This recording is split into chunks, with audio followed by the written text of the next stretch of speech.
Hello everyone, welcome back to Fight Tonight channel. Friends, before starting to watch this video, I would like to ask you to subscribe to my channel. I really want to get 5,000 subscribers on my YouTube channel. It's so close, thanks for supporting me guys. The WBC decided that the vacant world lightweight title should be played in a duel by a mandatory challenger from the USA, the second-ranking number Shakur Stevenson, and his compatriot Frank Martin, who occupies the fourth position. The sides of both boxers have already been informed about their ruling and must conclude a deal by September 5. Otherwise, the organizer of the fight will be determined at the promotional auction. Recall that the WBC lightweight title became vacant after the organization transferred the absolute champion of the division, Devin Haney, to the champions on vacation, because he decided to try his luck in the category up, and the next fight will be held there against the WBC champion Regis Progreis. Claressa Shields has no doubt who would come out on top between Tank, Haney and Shakur.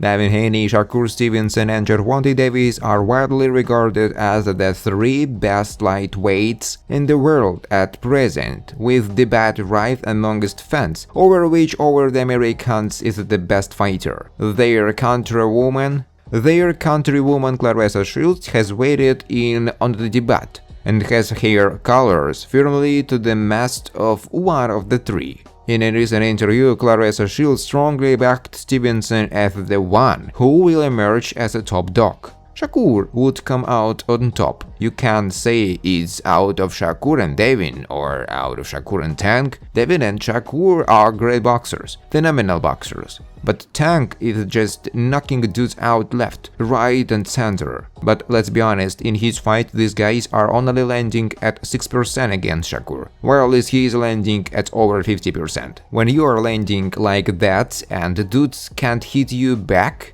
I think that's Shakur's the man. It remains unclear what sort of timescales fans will we see Haney, Stevenson and Davis begin to fight each other, especially given Haney's looming moving up to 140 pounds, with Davis also fond of fluctuation between various different weights. Haney is likely to face 140 pounds WBC champion Regis Progreis next, while Davis is typed to return at the end of the year in a rematch against Isaac Pitbull Cruz. Stevenson's next outing is likely to be against southpaw contender Frank Martin, with the WBC ordering a fight between the pair to be next, with Haney's title to become vacant this autumn. Though Martin is undefeated and regarded as a dark horse at 135 pounds, Stevenson will go into the fight as a heavy favorite. Edwin De Los Santos wants Shakur Stevenson next. Shakur Stevenson has always shown patience in the ring. His ability to stand directly in front of his opponents while a million hard shots are whizzing by his unprotected chin is a gift. During those heated moments, Stevenson does not throw much in return. Instead, the patience we discussed early is used again, waiting for the perfect time to catch his man in between shots. Edwin Dos Santos, 23, has been banging on Stevenson's door for quite some time now. For the smooth contender out of the Dominican Republic, he knows how good the former champion is. With that hate, if the two were to meet up, he likes his chances. Shakur Stevenson, I hear you don't have no opponent, said Dos Santos on his social media account.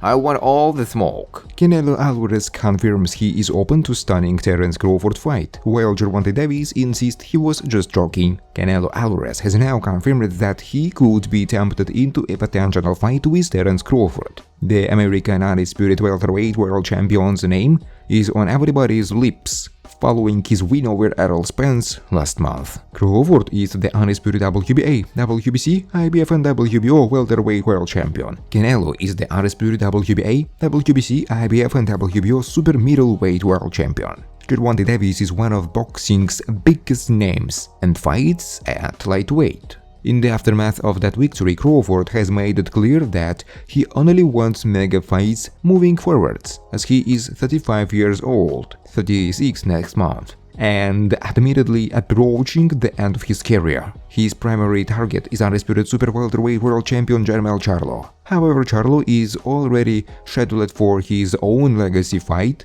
as he will jump up 2 weight classes to take on undisputed super middleweight world champion Canelo on September 30. As a result, Crawford has said he would be willing to leap up an unprecedented 3-way divisions and fight the winner, even if it's Canelo. The Mexican has now given a skeptical response, but ultimately confirmed he would be open to the clash. Canelo told, "Look, I respect Crawford, he is a great fighter. Sometimes it's a little crazy. People are talking about how I am gonna face a small fighter like Charlo, but he's big. Now everybody is talking about if I'm gonna face Crawford, who fights at 147 pounds, who is smaller than Charlo. At the end of the day, I don't wanna have credit to face Crawford, but you never know in boxing.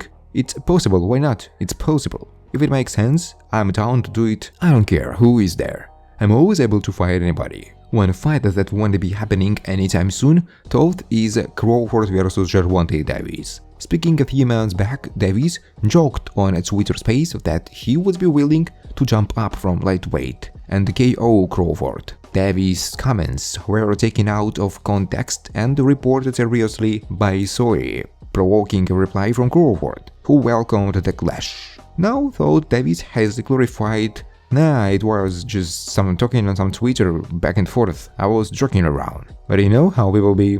I'm the face of boxing, so they make a big deal out of it. Tang said. Mario Barrios compares Gervonta Davis' power to Keith Thurman's after fighting both. Gervonta Davis is one of the hardest punchers in the sport of boxing pound for pound, having stopped a whopping 27 of the 29 men unfortunate enough to have shared the professional ring with him. Tank has knocked fighters out from featherweight all the way up to light welterweight, causing fans to wonder how far up the weights he could go before his power begins to wane. Mario Barrios has shared the ring with both Davis and former welterweight world champion Keith Thurman, who also a reputation as a hard hitter. However, in a recent interview, Barrios explained that Davis was the bigger puncher as he was the only fight where I touched the canvas. I had been asked that question, but I get asked all the fucking time. Every time people ask me, I tell them that it doesn't feel good getting cracked by anybody at that level. I will say that there was only one fight where I touched the canvas, so it's a sort of